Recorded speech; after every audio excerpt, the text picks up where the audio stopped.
तो दो गुट में आप बांट दीजिए। पहला गुट वो जो कह रहा है कि यूजीसी पर स्टे लगना चाहिए और ये नहीं आना चाहिए, और दूसरा जो एक बड़ा सेक्शन है जो ओबीसी एससी एसटी है, और इवन मैं कहूँगी जो प्रोग्रेसिव तबके के बहुत लोग हैं, इवन जनरल कैटेगरी के भी जो इसको सपोर्ट कर रहे हैं, वो चाह रहे हैं कि ये लागू हो और इसमें और भी सुधार हो। तो जब आप सपोर्ट में प्रोटेस्ट कर रहे हो, रोक दिया जा रहा है। जब सपोर्ट में प्रोटेस्ट कर रहे हो, एफआईआर हो रहा है। जब सपोर्ट में आप चाह रहे हो कि गोदी मीडिया दिखाए, नहीं दिखा रही है। जब सपोर्ट में कोई जो है इस पर पार्लियामेंट में बोलना चाह रहा है तो नहीं बोलने दिया जा रहा है। इस पर बात होने लगती है, भेदभाव पर बात होने लगती है, जैसे एक्सक्लूजन पर बात होने लगती है, तो ये सारे के सारे निकल कर आ जाते हैं। कहेंगे हम सेकुलर हैं, लेकिन प्रूव कर देंगे कि ब्राह्मणवादी भी हैं।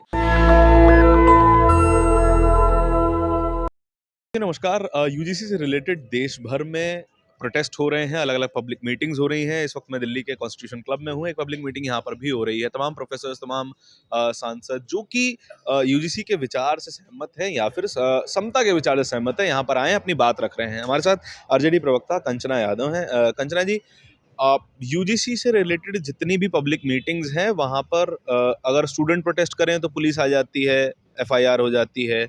आप लोग यहाँ से प्रोग्राम करने वाले थे, थोड़ी देर पहले पुलिस आती है, पूछती है क्यों, किस लिए प्रोग्राम है, क्या है।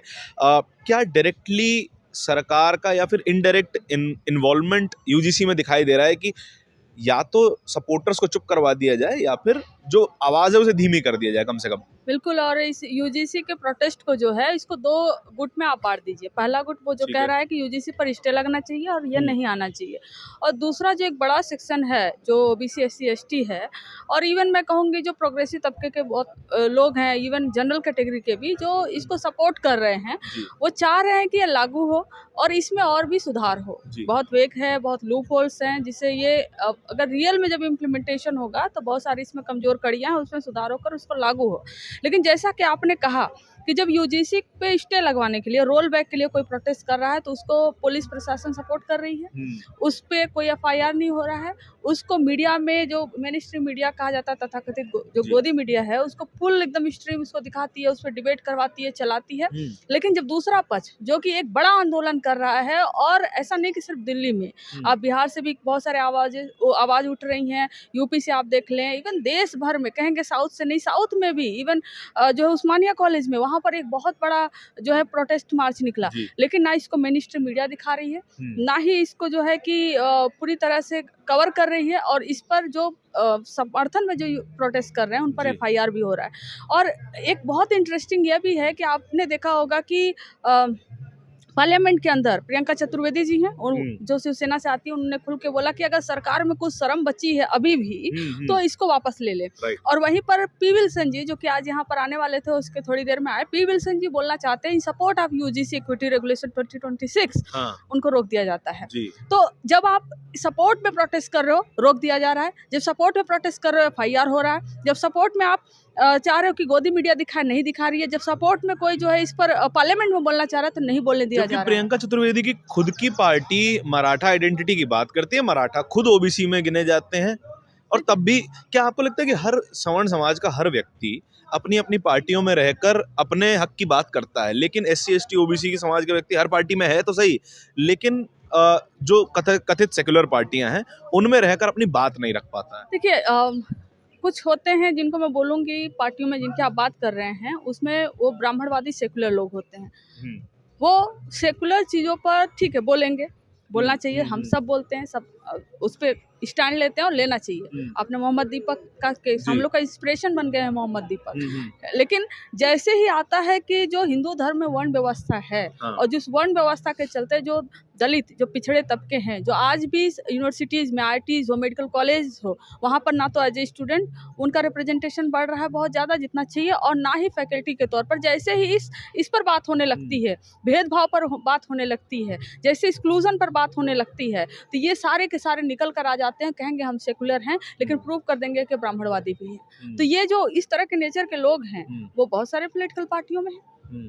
वो लगभग सारे पॉलिटिकल पार्टियों में आपको मिल जाएंगे। जो कुछ लोग हैं जो इस पे साइलेंट हैं, बोल नहीं रहे हैं, और कुछ लोग हैं कि जो इसके खिलाफ अब खुल के बोल रहे हैं, और जो साइलेंट हैं, मैं तो कहूँगी वो सबसे बड़े डिस्ट्रक्टिव पावर है। साइलेंट ज्यादा खतरनाक है। साइलेंट हैं और वो बोलेंगे, वो सारे मुद्दों पर बोलेंगे, वो सारे अन्याय पर बोलेंगे, लेकिन जैसे ही जाति व्यवस्था के माध्यम से जो अन्याय हो रहा है, अत्याचार हो रहा है, उस पर बोलने की बात आएगी तो वो साइलेंट हो जाते अच्छा, हैं। मैंने जो पैटर्न नोटिस किया, जितने भी प्रोटेस्ट हुए यूजीसी को रोकने के लिए या फिर स्टे लगवाने के लिए, वहां पर सवाल एक ही था कि आप एससी एसटीज को समर्थन दो, समझ में आता है, प्रोटेक्शन दो, समझ में आता है, ओबीसी को इसमें प्रोटेक्शन क्यों दे दिया है? ओबीसी भी तो एक ऑपरेसर वर्ग है, या फिर जिन पे एफआईआर ज्यादा हैं। देखिए, ऑपरेसर वर्ग है, बात यूजीसी तो पूरा देश भर के लिए नहीं आया, यूजीसी आया है यूनिवर्सिटीज के लिए, राइट। और इसमें भी आईआईटीज और आईएम्स और जो मेडिकल कॉलेजेस हैं वो नहीं है, जो हमारी मांग है कि सबको इसमें इंक्लूड किया जाए।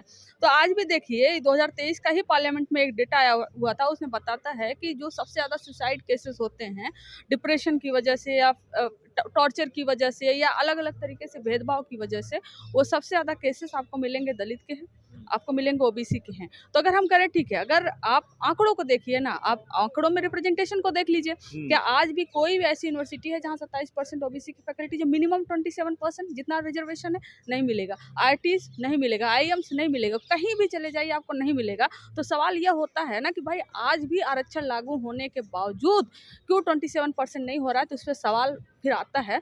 वो सोशियोलॉजी में एक टर्म होता है ना कि इंस्टीट्यूशनल क्लोजर, है ना, शैक्षणिक गेट कीपिंग। तो गेट पर जो लोग बैठे हैं, गेट कीपिंग की तरह वो काम कर रहे हैं, मे भी उनका पर्सनल बायसनेस नहीं हो, लेकिन हमेशा institution produces their own social type. वो अपने ही सोशल टाइप के लोगों को प्रोड्यूस करना चाहते हैं, अपने ही सोशल टाइप के लोगों को लाना चाहते हैं, अपने ही सोशल बैकग्राउंड के लोगों को लाना चाहते हैं। तो ये भी एक तरीके का भेदभाव है। तो यही कह रहे हैं कि यूजीसी का मुद्दा है मुद्दा, लेकिन इस यूजीसी लाना क्यों पड़ा, उसके लिए बहुत सारे कारण हैं। अभी मैंने अंदर बताया कि जैसे उसमें बैकलॉग्स हो गया, उसमें एनएफएस हो गया, वो भी एक तरीके का भेदभाव है।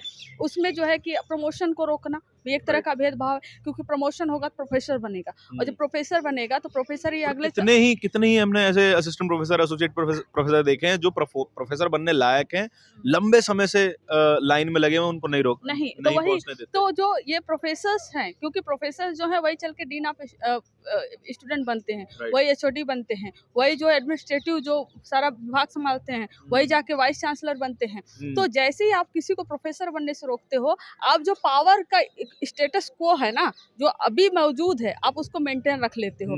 आप जब पावर शेयर नहीं करते हो, तो एक यूनिवर्सिटी, एक इंस्टीट्यूशन, उसमें जो पावर कंट्रोल है उसको आप अपने हाथ में रख लेते हो, और इसीलिए साइलेंट एक्सक्लूजन के तौर पर ये प्रमोशन को जो है वो रोका जाता है। तो ये तमाम है, ऐसा नहीं, देखिए मैं पहले भी कही थी, आज भी कह रही हूँ, किसी के खिलाफ नहीं होता है। Merit okay, you are okay, everything is okay, but you have to talk about this ना। फैक्ट पे बात करने में क्या दिक्कत है, और फैक्ट पे आराम से बात करने पे। लेकिन लोग हैं जो वो चाहते हैं कि आपको प्रोवोक करें, उसको ट्विस्ट करें, आपको मुद्दे पर ही नहीं रहने दे।